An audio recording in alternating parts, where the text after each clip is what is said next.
Hey guys, it's Kelly here from Arm and Feminine. Before we get started, remember, if you like what we're doing, hit the subscribe button and hit the bell. Today, we're talking about the new ShieldPlus. How is this one different? Let's take a look. So I have with me today the old Shield and the new ShieldPlus. And a lot of people have been wondering, what's the difference between the new ShieldPlus and the old Shield, except the capacity, because everyone knows that that's the bigger thing, right? Smith Wesson now coming out with their micro compact in a 13 round magazine, so 13+1. So besides capacity, we have a few other changes that we'd like to show you today. Let's start by the number one in terms of appearance. What we're going to notice is this, what I'm going to call fairly aggressive grip. It's like a hybrid of skateboard tape and some rubber, but honestly, I think it's a little bit harsh. I tend to put Talon grips on all my polymer guns. They just seem to work in all kinds of conditions. They give a really good grip, and this one is super aggressive.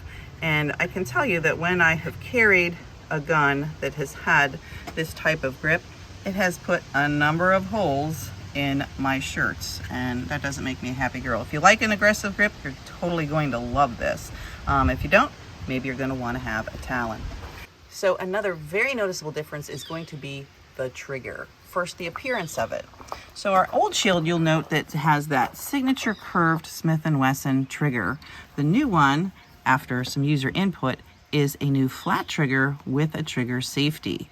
Now, I haven't shot this new one just yet. You can see it's still pretty clean right out of the box. So we'll look at the difference in trigger travel and just the performance of that, because people really weren't super fond of this particular trigger, and many did do an upgrade to it. So we'll see how this one works. I can tell you from when I was dry firing though, and let's see if you can hear this.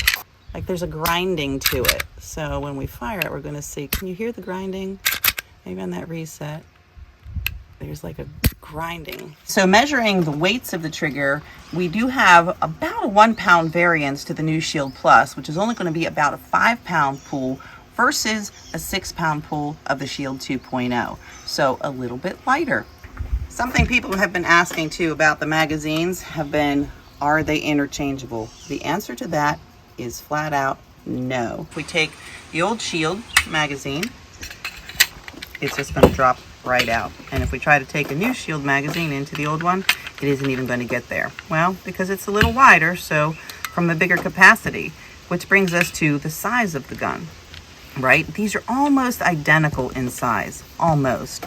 But the new ShieldPlus is just a little bit thicker around the palm swell to be able to accommodate the wider magazine. And actually, I like how that feels a whole lot better ergonomically in my hand, having a little more space on the palm swell. All right, one other noticeable difference is the magazine release. The new ShieldPlus has a little bit of an extended mag release here versus the little bit of a flatter one. So certainly this is going to give you a much easier press to release the magazines. I like that feature a lot.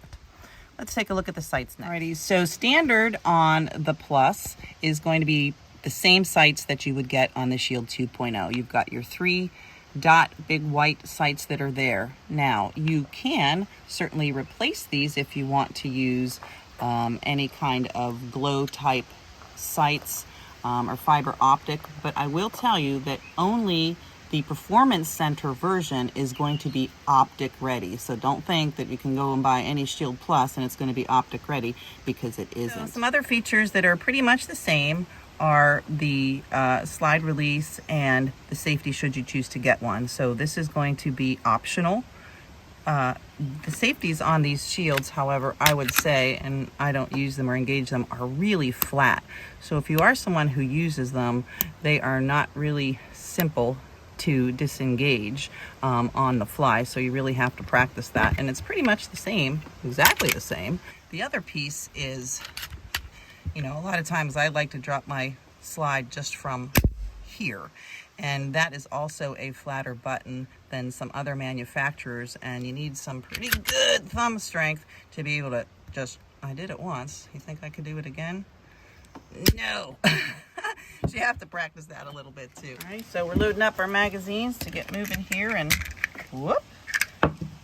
Like any signature Smith & Wesson and a new magazine, it's sort of have to stand on those last few to really get them in there. Oh, and I locked my Ablula. Alrighty, 13. Let's give it a whirl.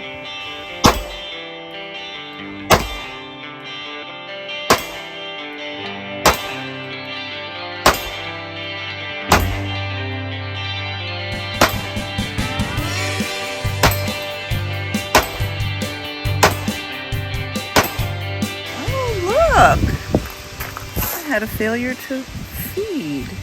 Interesting. One left. That was that last one I had to stand on. Alright.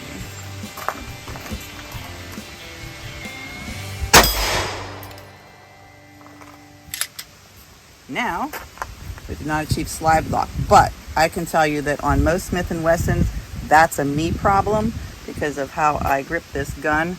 And I just sort of crush the slide stop button and don't really give it an opportunity to engage. So that's a Kelly issue, not a gun issue. Let's try the flush mag. The flush mag, which of course is only going to be 10 for you, I can still get my pinky on there. And remember, the pinky is really important in terms of helping to control recoil.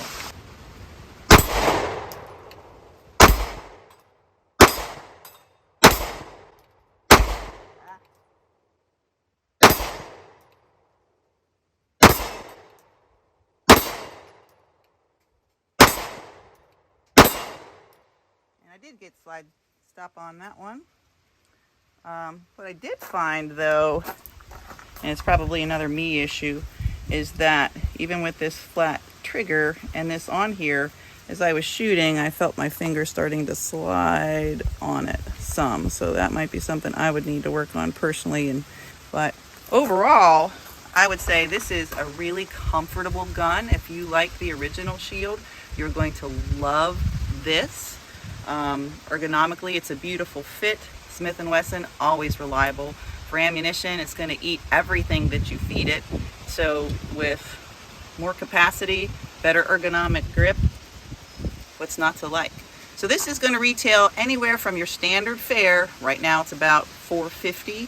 And if you get the Performance Center with all the bells and whistles and the great optics, somewhere around $900. So if you do want to upgrade to the new ShieldPlus, bonus, you don't have to buy a new holster, because since they have the same size slides, they are interchangeable.